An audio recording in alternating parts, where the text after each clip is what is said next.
Good morning, Hollywood Time viewers. Today we are joined by country music entertainer, songwriter, Jason Byrd. Hey, Jason, how you doing? I'm good. How are you doing? I'm doing good here in sunny Southern California. Where are you tuning in from? Tallahassee, Florida. Tallahassee, Florida. Wow. Yep. Very good. Got some sunny skies today too. It's a little cooler than normal here for this time of year, but it's a pretty day outside for sure. And that's where you call home? That is, yep. Very good. Well, boy, I have a lot to talk about this new song of yours, which I understand it's not really new, but it's out new, called Better Life, featuring George Jones. I listened to it several times. It's amazing to have the talent that you have. Thank you for bringing that to country music. We sure need it. We've missed George since 2013. It's hard to believe it's been that long. So let's talk about that song. How did that get started? I wrote the song back in 2004. I gotten the idea originally while I was attending my grandfather's funeral.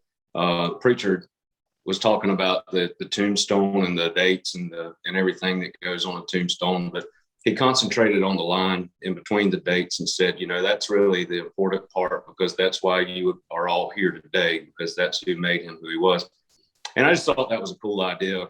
And one day I was just sitting around and it just kind of came to me a couple of years later, and just started writing the song and grabbed my guitar and it wrote itself, pretty quick. So I didn't write it with the intention of it being a duet, but we were working on a project in 2007, and George stopped by the studio one day when I was in there. I told him I was going to be in there, and he stopped by. And he heard the cut that we got and liked it. And I said, well, while you're here, why don't you run in there and put your vocals on the second half of it, and we'll make a duet out of it. And that's kind of how that happened, Oh my gosh, that is like history. So how did you first meet him? Did you meet him you met him prior to that, or?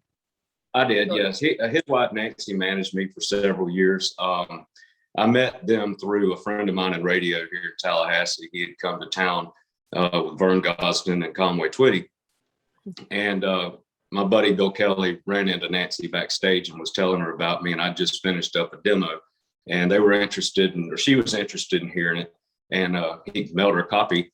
And a couple of weeks later, she called and said that she and George had heard it and that they liked it and wanted to meet with me sometime to talk about how they could help me in the business and, get my career off and running. And I went up there a few weeks after that, met with them, and then she started managing me, and we just hit the ground running and worked together for many, many years. So what's the reason behind just now bringing the song out? Is there a reason behind that? Well, whenever we first recorded it back in 2007, we were working on a project then, and it wasn't long after that the economy crashed, and right. And the label that I was on went out of business, so it just kind of got shelved. And I thought about resurrecting it, putting it out there, before George passed away, but it just never really got the right time to do that. And then whenever he passed away, I didn't want to do it, right away then, because I didn't want anybody to think that I was trying to take advantage of that. So, even though he did it to help me, I just, I didn't want anybody to have any ammunition to hate me already. So I waited, and when I started working on this new project that I'm doing now, it was just a no-brainer that was going to get out there. And we've got a lot of really good stuff on this record. But I knew that was going to be the first single because it was just so special to me. And I knew that there's a ton of George Jones fans out there that would love to hear a new George Jones song still, so that's kind of what took the time and everything. And I think now it's really, kind of the perfect time to do it. There's a big audience out there right now that's missing traditional country music, and 90s country is making a big resurgence. Even the young people are listening to it all the time. So, it's time for a good country song to be out there. Yeah, and this is a good one, let me tell you. It touched my heart. Thank you. I appreciate it. It deals with what everybody's going to have to deal with at some point, So, and that's the beauty of country music. Country music has always put life to music, and life's not always fun and happy. There's times that you go through that are sad and disappointing and troubling, but it can be therapeutic to some people to hear someone sing a song or have written a song or whatever, dealing with something that they may be going through, to let them know that, hey, you're not alone, and there's light at the end of the tunnel, Yeah. I lost my mom back in 1994 when she was only 60. And just hearing the song, it made me cry, but it was a good cry because I always think of her, but it made me think of her even more. So, it's a great song. Sorry that you lost your mom, but I'm glad that it brought back good memories for you. Oh, it sure did. And I think it'll do that for a lot of people. It's really great. Now I read too that you were a fireman and you retired from that. So when did music come to you? How young were you when you were introduced to what instrument? I started playing music back in the early 90s. And, after I met with George, got hooked up with them, it turned into, a full-time gig as well. So I was working 2 full-time jobs and raising a family and everything on top of that, which I'm not saying I'm any different than anybody else. I know there's a lot of people out there that are doing the same thing right now. But it just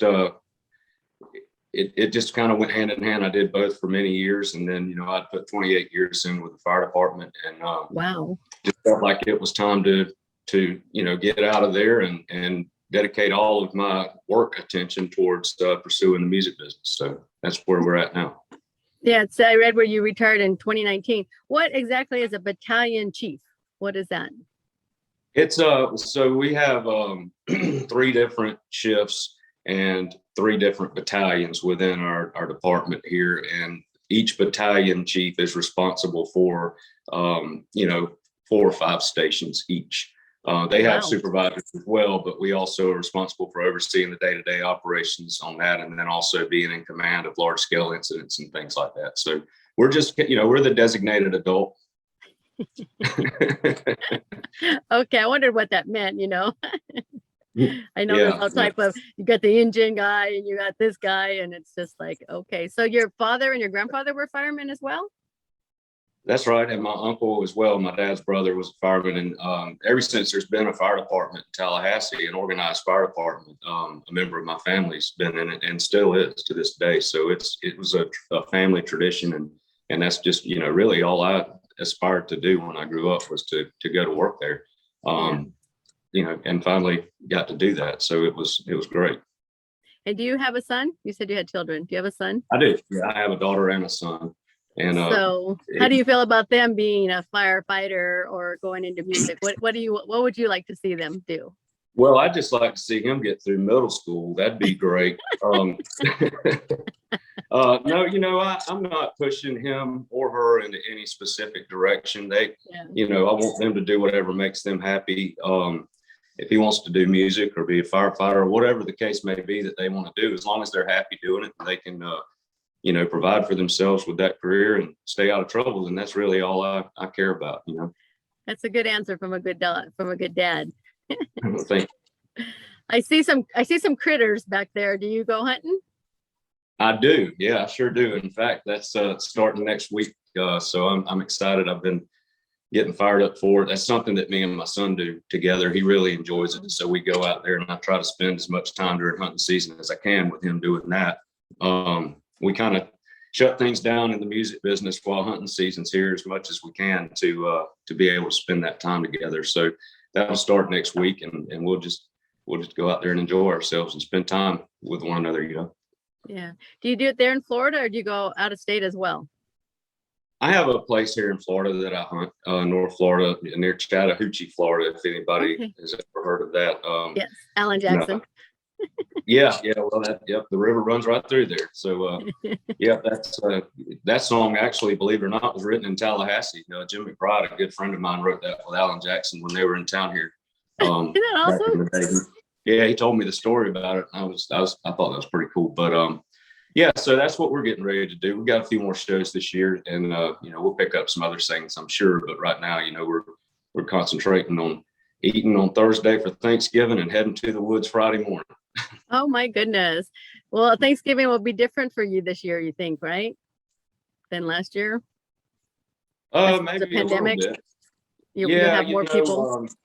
Well, we exactly. Yeah, we actually, last year we ended up having we host Thanksgiving at our house. And last year there were a few people that didn't come, but this year I think everybody's kind of planning on coming and getting back into the swing of things. So hopefully it'll go off without a hitch. That's true. So what did you do during the pandemic? Were you able to write a lot? What did you do during 2020?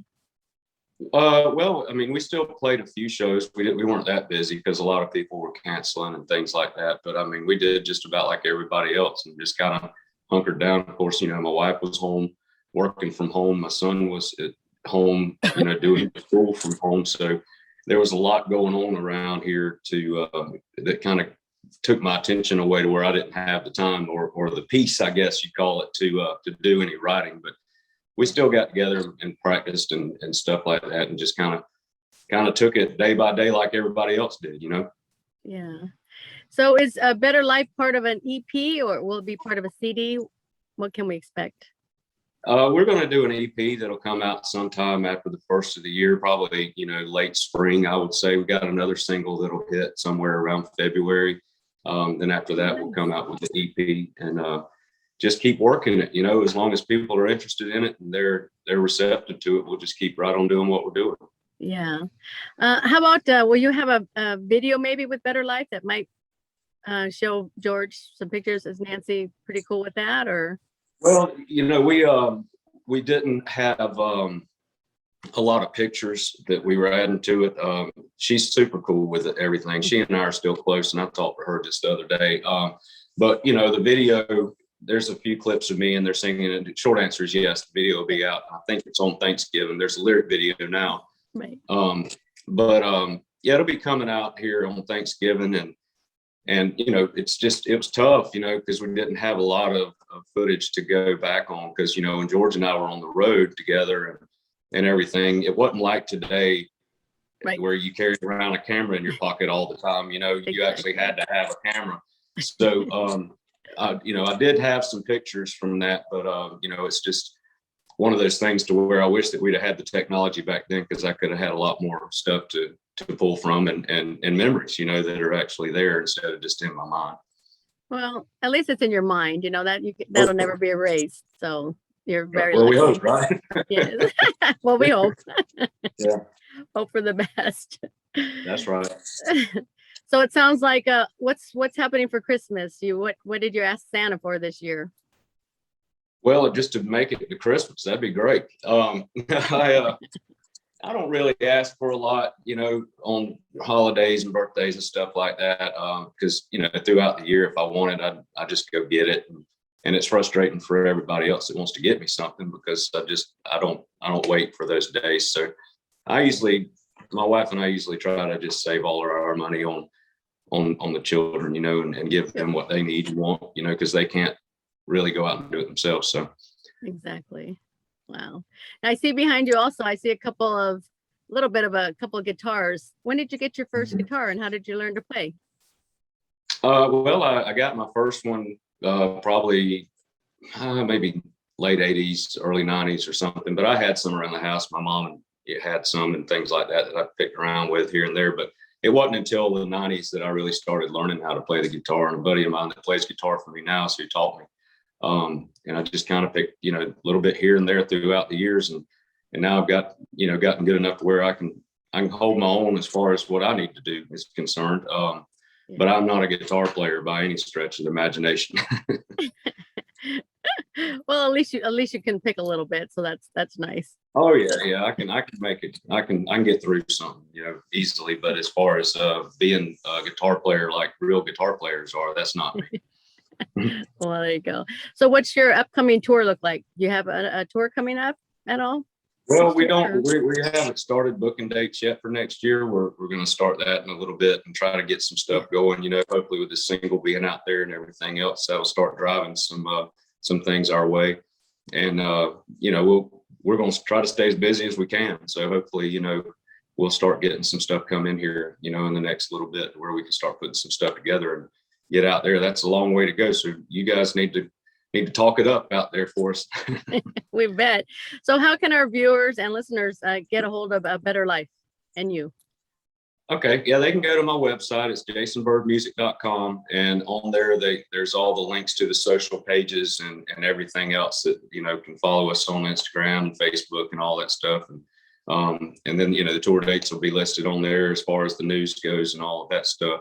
They can get the song at any digital service provider, Spotify, Apple, or anything like that now. So it's out there. It's out now. So it's doing real good. We've had in the past 2 weeks since it's been out in those platforms, cumulatively between all of the platforms, we've had over 100,000 streams of it. So that's pretty cool, that people are listening to it. So. Oh, great. We'll make sure we get it out on our Facebook page. We have our Instagram, we have Twitter, because it's an amazing song, and I'll make sure I have it on my personal stuff too. Great. I appreciate that. Thank you. Well, we appreciate you taking the time to talk with us, and we look forward to covering your career as it gets huge and huge. Well, I sure hope so. I appreciate you taking the time to talk to me, and hopefully we'll get to chat the next couple of months about the new single that's out there. Oh, we sure will. That's for sure. I'll make sure of that. Thank you so much, Jason. Yes, ma'am. Thank you.